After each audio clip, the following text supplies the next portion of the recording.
بسم الله الرحمن الرحيم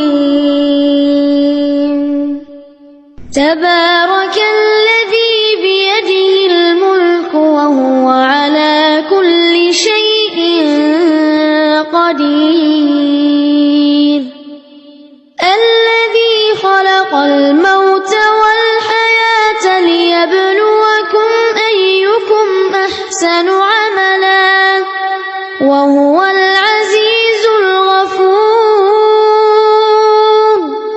الذي خلق 7 سماوات طباقا